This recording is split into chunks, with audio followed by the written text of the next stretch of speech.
말씀은 전도서 7장 15절에서 29절까지 말씀입니다. 우리는 지혜를 매우 원합니다. 그런데 지혜와 관련해서 내가 지혜를 구하는 것과 내가 지혜자가 되려고 하는 것은 다른 문제입니다. 그러니까 지혜를 구한다고 할 때는 내게 지혜가 없다는 것을 인정함으로 지혜를 구하는 거잖아요. 그러니까 지혜를 구하는 자는 나에게 지혜가 없다는 것을 인정함으로써 지혜의 근원이신 하나님을 구하게 되죠. 반면에 지혜자가 되려는 자는 자기에게 지혜가 없다는 것을 인정하고 싶어 하지 않기 때문에 스스로 지혜자가 되는 길을 가고자 합니다. 곧 자신을 추구하게 되는 거죠. 그래서 이런 분은 시간이 갈수록 특징이 타인에 대해서 비판적이 돼요. 자기에 대해서는 다소 허용적이면서 하나님보다도 자기 자신을 추구하기 때문에 하나님과의 관계를 피상적으로 만들게 되죠.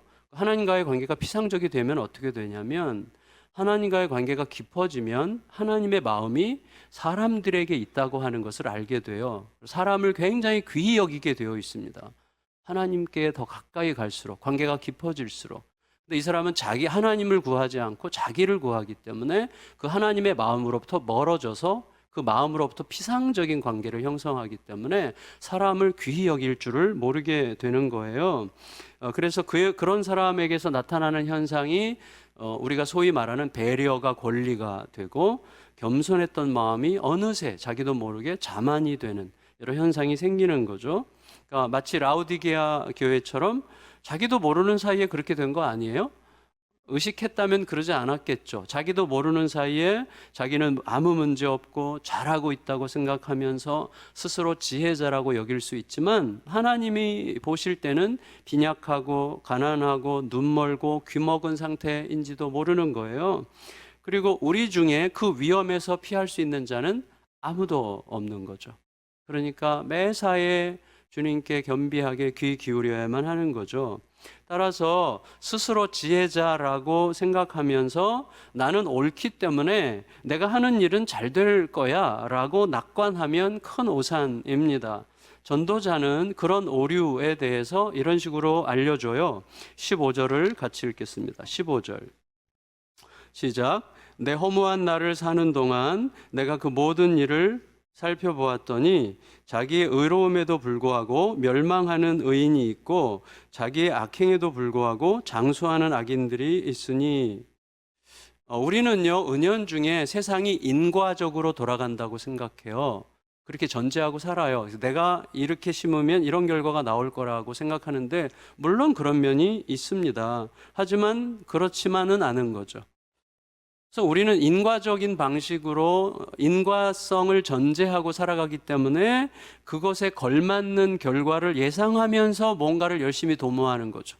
뭔가를 열심히 하는 이유는 그에 걸맞는 결과를 예측하기 때문이죠. 이게 인과적이죠. 심은 대로 거둔다는 생각을 하는 거죠. 하지만 우리가 알듯이 아주 가장 간단하게 생각하자면 최고의 배교자, 이스라엘 역사의 최고의 배교자 중 하나였던 아하스의 아들이 히스기야예요. 그 사람에게서 히스기야가 나올 수 없어요. 그런데 그 아름다운 신앙인이었던 히스기야의 아들이 최악의 배교자 므낫세예요. 히스기야에게서 므낫세가 나올 수가 없는 거죠. 우리는 이러이러하게 했더니 이러이러하게 됐더라 라고 하는 말을 쉽게 하고 또 그런 식의 논리가 통하는 것을 볼 때도 있지만 그렇게 해도 안 되는 사람들이 너무 많습니다.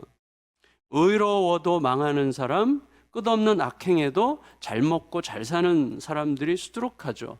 그래서 의로운 지혜자는 잘 살고 악인은 망한다. 이 가르침은 반만 맞는 이야기이고 반만 맞는다는 뜻은 우연에 맡겨졌다는 뜻입니다.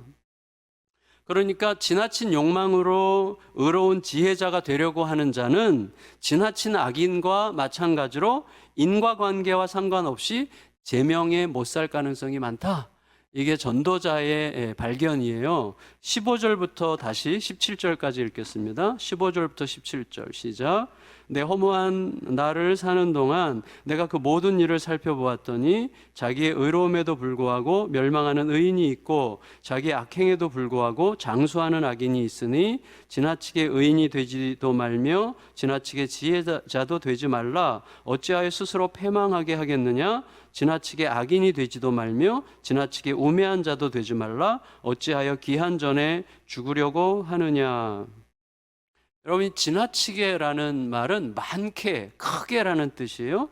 따라서 지나치게 의인이 되려고 하지 마. 그 말은 너 자신이 누구보다 옳고 누구보다 바른 의인이 되려고 하는 모든 열망을 쫓아가지 말고 너 자신이 본질적으로 의인일 수 없다는 사실을 인정하고 다만 하루하루 의를 쫓아 살아가는 그 마음의 결정으로 살아라. 이런 말이겠죠. 너가 지나치게 지혜자가 되려고 하지 마. 그 말도 이 지나치게는 또 다른 단어예요. 요테르라는 단어인데 탁월하다는 뜻이에요. 그러니까 자기 자신이 지혜자가 될 수 없다는 사실을 빨리 인정하고 지혜자, 참 지혜자이신 하나님께 지혜를 구하고 따르면 될 텐데 스스로 누구보다 탁월한 지혜자가 되려고 욕망하는 거, 그런 거 하지 말아라. 이렇게 얘기하는 거죠. 그렇게 되면 바로 그 열망 때문에 제명에 못 살 가능성이 많다는 거예요. 여러분, 모든 사람은 다 근본적으로 악해요. 모든 사람은 다 근본적으로 미련해요. 그런데 어떤 자는 자기 실체를 이해 못해요. 자기 정체에 대한 무지함 때문에 악을 합리화하거나 더 악하게 행하면서 죽음을 재촉할 수도 있죠. 대표적으로 쉽게 떠오르는 사람 중에 하나가 히틀러 같은 사람이죠. 그러니까 히틀러는 독일 민족주의라는 입장에서 보면 지나친 의인이었고 지나친 지혜자였다고 할 수가 있겠고, 동시에 피해자들의 입장에서 본다면 지나친 미친놈이죠. 지나치게 광적인 미련한 자였죠. 결국 제명에 못 살았을 뿐만 아니라 다른 이들도 제명에 못 살게 만드는 거죠.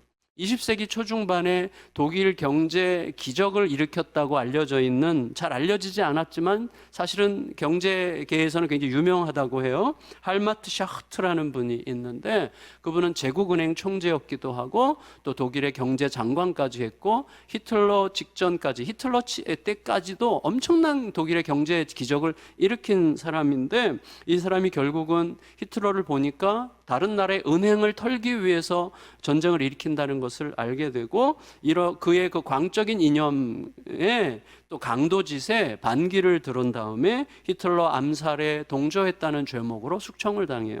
그리고 온 세상을 떠돌다가 이제 세상을 떠났는데, 그러니까 제명에 못 산 분들이 이렇게 많죠. 사실은 저는 이렇게 생각을 하게 돼요. 제명에 못 산 분의 대표적인 분은 예수님이시죠.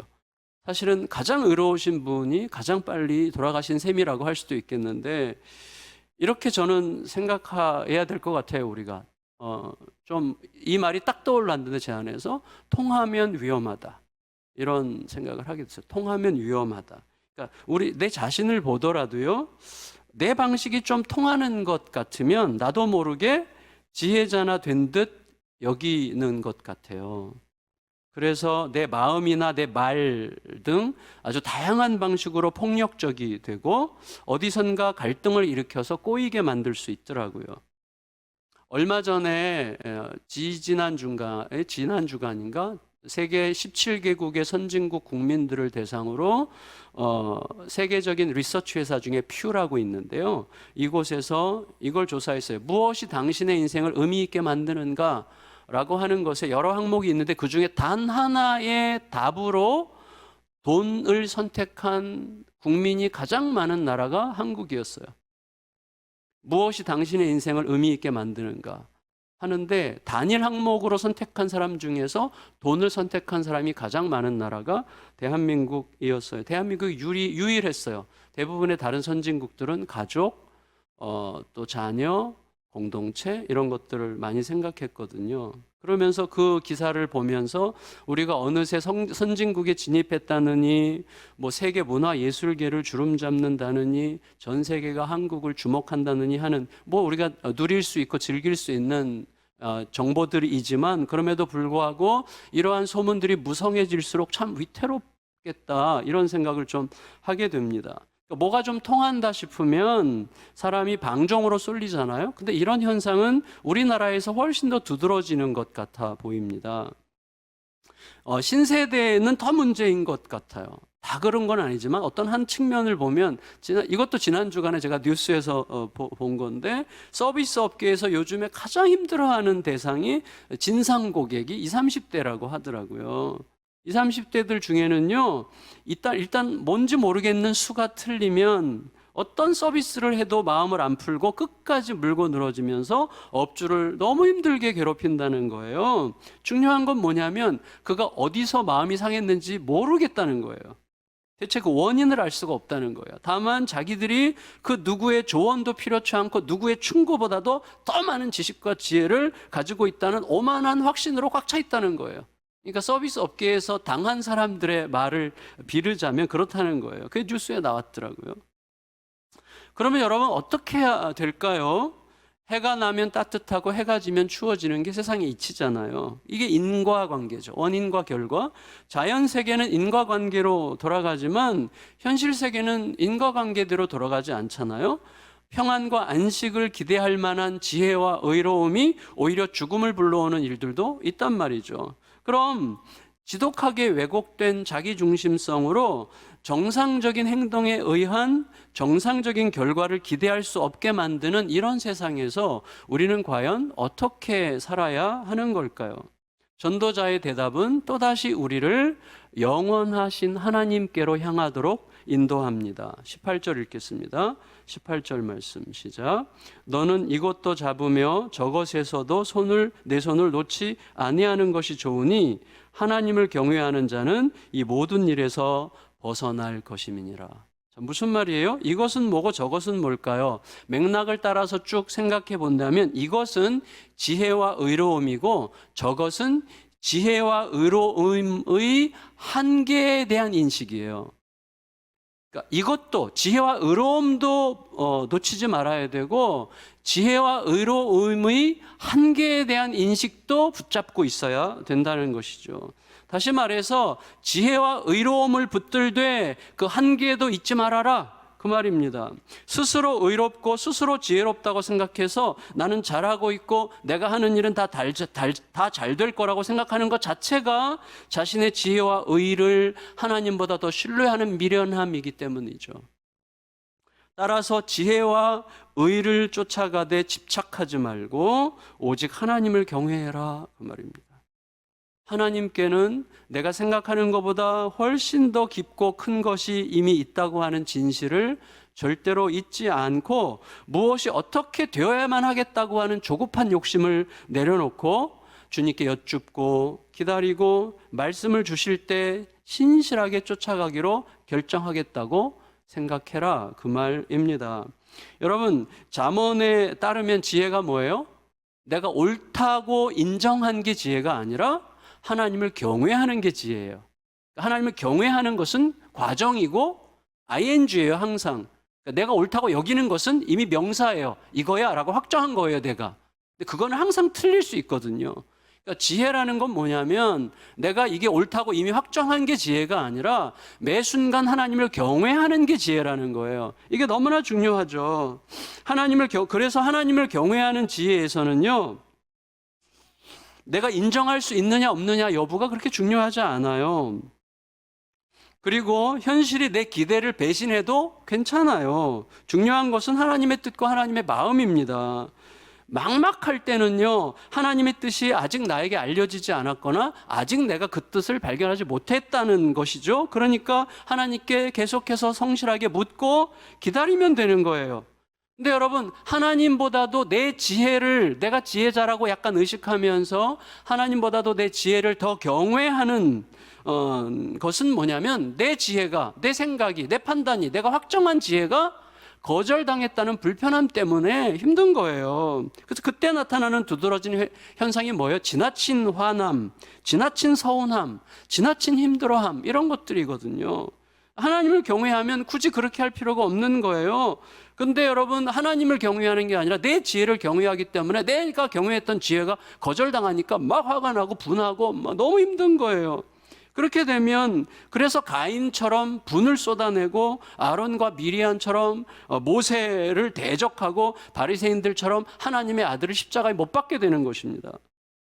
하나님을 경외하면 어떻게 되죠? 매 순간 경외할 뿐이에요. 그러니까 내가 소유한 게 아니에요. 하나님이 알려주시는 만큼 사는 거예요. 그러니까 내 기대대로 되지 않아도 상관없어요. 왜? 하나님의 뜻은 반드시 이루어질 것이니까. 하나님의 선하신 뜻은 정확한 때에 가장 온전한 방식으로 반드시 이루어질 거기 때문에 얼마든지 기다릴 수 있는 것입니다. 왜? 기다려도 아직 정확한 때는 아직 오지 않은 거니까.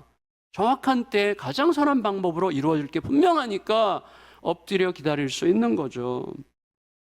하나님을 사랑하고 전적으로 신뢰함으로 모든 상황 속에서 그게 하나님께서 원하시는 게 맞는지 여쭈면서 기다릴 줄 아는 것. 그래서 뜻대로 되지 않아도 서운하거나 억울하거나 분하지 않고 담담히 받아들이면서 하나님의 뜻에 다시 엎드리는 것. 그게 하나님을 경외하는 거예요. 그리고 그게 지혜입니다. 그래서 이 지혜는 얼마만큼 강력하냐면 도시라는 그 개념으로 상징되는 가족, 교회, 마을, 국가 공동체 전부 다 도시가 상징하는 하나의 대상들인데 그러한 도시들의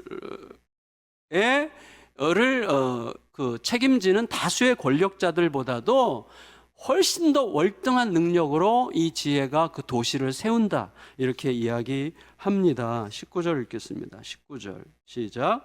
지혜가 지혜자를 성읍 가운데 있는 10명의 권력자들보다 더 능력이 있게 하느니라. 그러니까 여러분, 스스로 지혜자가 되려고 하는 자는요, 자기 판단에 지혜가 지혜자에게 말하는 거죠. 계속적으로 과정이죠. 스스로 지혜자가 되려고 하는 자, 되었다고 생각하는 자는 내 판단을 통해서 저 사람 괜찮은 사람이야, 저 사람 선한 사람이야 라고 확정하면 딱 속아요.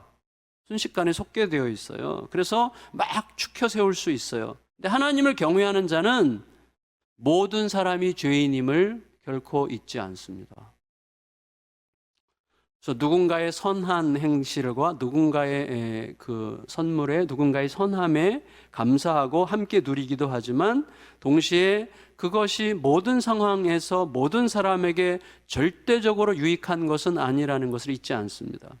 세상의 모든 선함에 기꺼이 동행할 수 있지만 거기에 절대적 의미를 부여하지는 않습니다.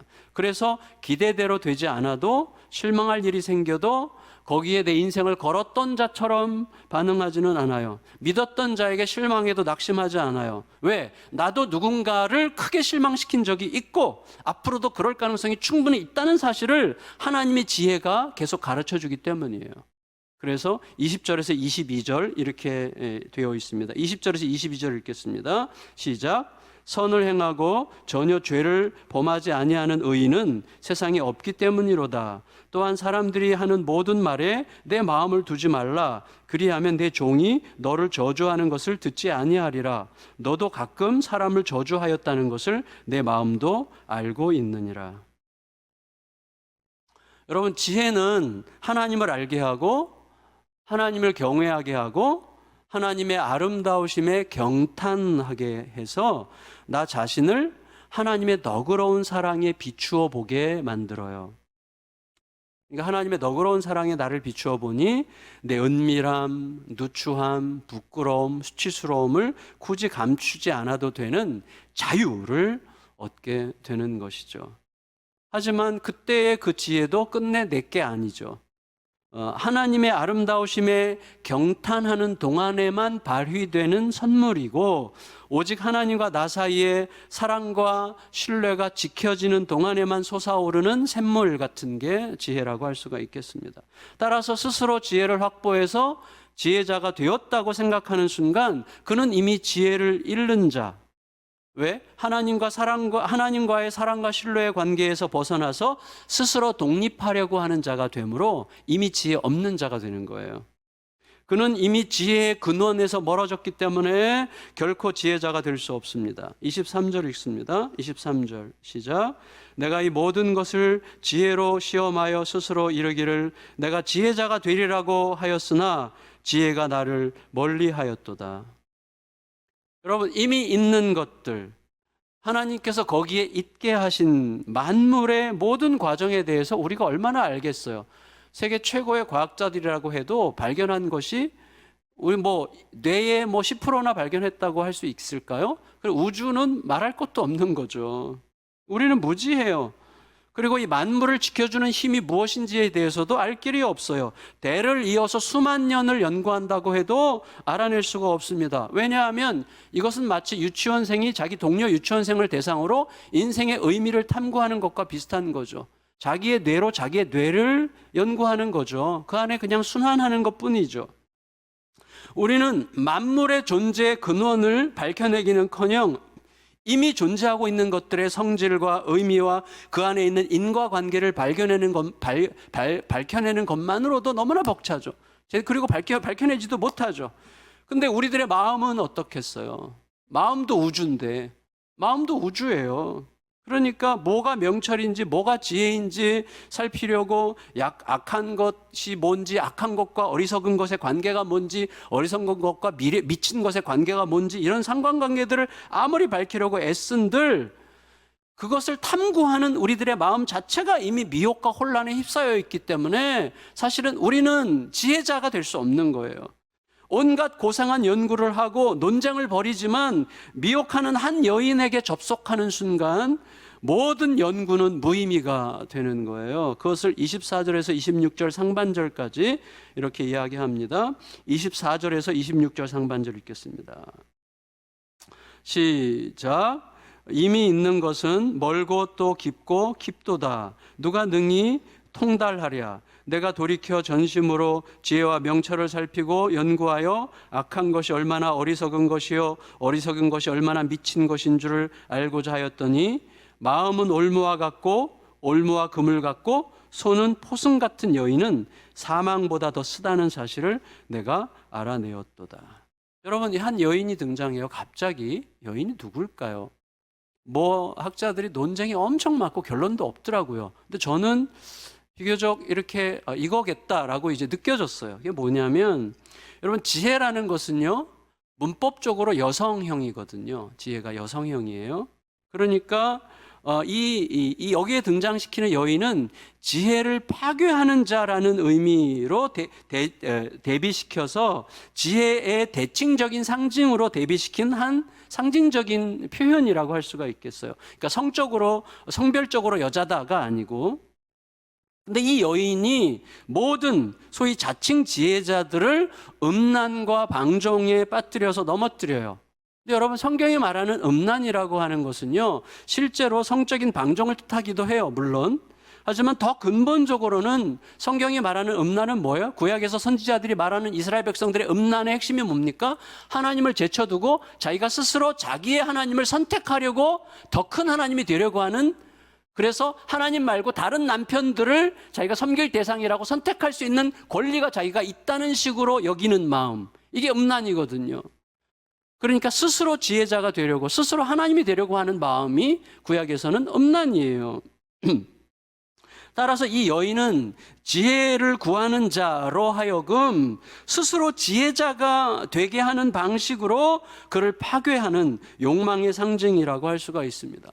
다시 말해서 이 여인은 선악과를 먹고 선악을 분별하는 지혜자가 되고자 했던, 그리고 지혜자가 되자고 미혹했던 하와의 후계자라고 할 수가 있겠어요. 하와 이후로 무수히 많은 변종 하와들이 존재하죠. 섹스도 그렇고 권력도 그렇고 돈도 그렇고 관계도 그렇죠. 어떤 사람은 관계가 우상이죠. 일도 그렇죠. 일도 우상이죠. 이 모든 것들이 스스로 하나님이 되려고 하는 변종 하와들이죠. 최초의 한 남자가 그녀에게 넘어갔고, 그리고 역사상 모든 인류는 남김없이 그녀에게 넘어진 자로 태어나서 변종 하와들의 미혹 가운데 살아가고 있습니다. 하지만 우리들의 인생길을 상징하는 40이라는 숫자가 인생길을 상징하죠. 40년 광야, 예수님의 40일 광야 시험. 그래서 인생길을 상징하는 광야 40일 중에 그 미혹에 넘어가지 않은 단 한 분만이 참 지혜가 무엇인지를 친히 밝히 보여주셨습니다. 27절, 28절 읽겠습니다. 27절, 28절 시작. 전도자가 이르되 보라 내가 낱낱이 살펴 그 이치를 연구하여 이것을 깨달았노라. 내 마음이 계속 찾아보았으나 아직도 찾지 못한 것이 이것이라.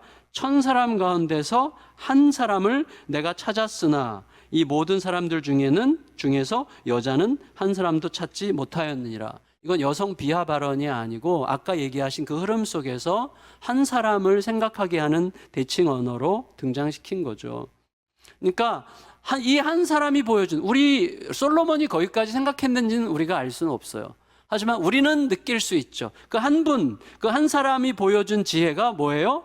오직 하나님을 경외함으로 하나님의 아심과 돌보심과 책임지심을 온전히 신뢰하고 하나님의 아름다우심을 전적으로 사랑함으로 나타나는 힘으로 존재하셨던 그분.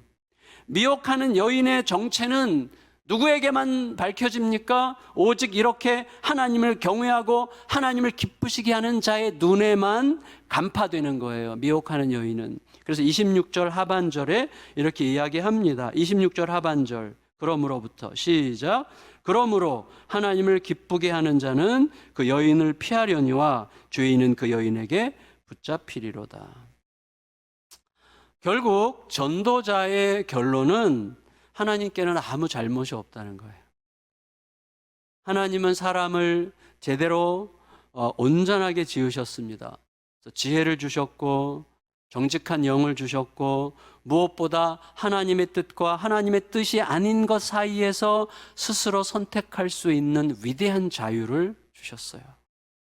하지만 하나님께서 주신 이 귀한 선물을 가지고 자신과 세상을 망가뜨린 우리가 얼마나 교묘하고 간사한지, 생명을 지켜주는 계명을 주시면 자유를 억압당해서 답답해 못 살겠다고 원망하고 어떻게 하느냐 하는 건 전적으로 너에게 달린 거야 라고 하시면 곧장 욕망으로 달려가 모든 걸 망가뜨린 후에 왜 자유를 줘가지고 이렇게 망가질 가능성을 허용했느냐며 원망하는 게 우리들이죠. 29절 읽겠습니다. 29절 시작. 내가 깨달은 것은 오직 이것이라. 곧 하나님은 사람을 정직하게 지으셨으나 사람이 많은 꾀들을 낸 것이니라. 이 말은 이렇게 번역될 수 있어요. 하나님은 단순하게 만드셨지만 사람이 공연히 문제를 복잡하게 만들었도다. 모든 것을 복잡하게 만드는 게 뭐죠? 욕망이에요. 내 생각과 내 주장과 내 입장이 더 중요하다고 생각하는 욕망. 그게 모든 것을 복잡하게 만듭니다. 말씀을 마칠게요. 말씀을 마치면서 처음 말씀을 다시 상기해 봅니다. 우리들의 마음은 본능적으로 율법적이고 종교적이에요. 율법적이고 종교적이다라고 하는 것은 뭐냐면 인과적이다 그 말이에요. 내가 한 만큼 기대한다는 거예요. 그래서 종교는 기독교 신앙을 종교라고 하지 않죠. 기독교는 그냥 신앙이라고 하죠.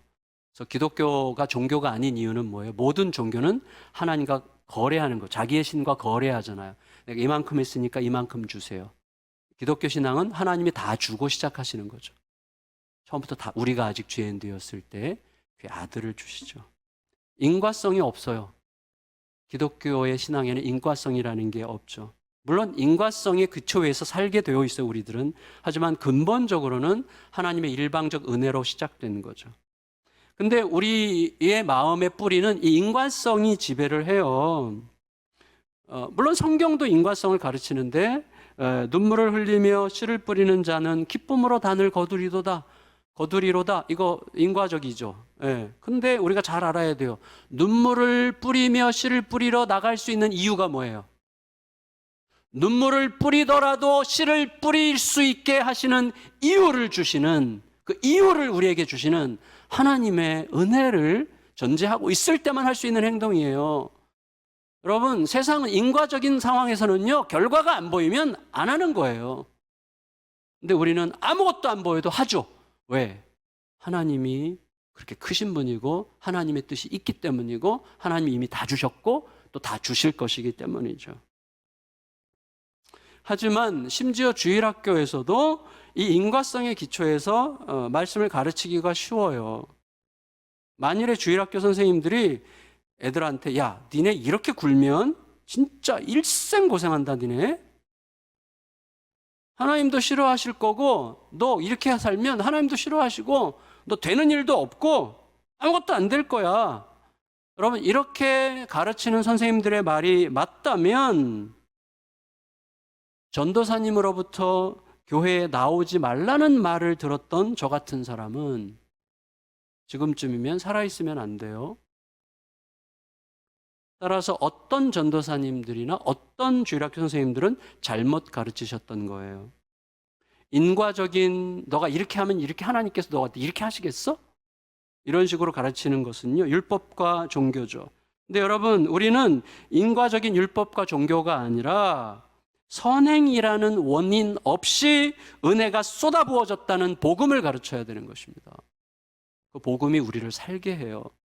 진짜 가슴에서부터 움직이는 삶을 살게 하는 것이죠. 복음은 어떻게 해야만 이 땅에서 남보다 더 잘 먹고 잘 살 수 있는가 하는 비법을 가르치는 게 아니죠. 그건 세상이 훨씬 더 잘 가르칩니다. 복음은 어둠에 쌓여있는 우리들에게 어떻게 하나님의 영원한 빛이 비추어졌는지, 하나님께서 예수님의 사건을 통해서 어떻게 우리를 온전하고 거룩한 존재로 빚어가고 계시는지를 가르치고 있죠. 그리고 그 사건이 나를 위한 사건일 뿐만 아니라 얼마나 우주적이고 세계적이고 생태계적인 사건인가를 알려주셔서 우리가 그 큰 이야기 속에 있다는 것을 보게 하시죠. 그래서 우리로 하여금 그 사건의 결정적 수혜자로서 모순과 혼돈의 큰 파도가 몰아치는 세상에서도 흔들림 없이 등대의 불빛을 향해 항해할 수 있도록 해줍니다. 이 아름다운 복음의 진실을 붙들고 힘을 내시면서 한 주간도 내가 지금 어떤 현실에 있든지 관계없어요. 하나님은 아시고 보시고 이끌고 계십니다. 그거 붙들고 한 주간도 거칠게 몰아치는 파도를 너끈히 넘어가는 은혜를 풍성히 누리시기를 예수님의 이름으로 축원합니다.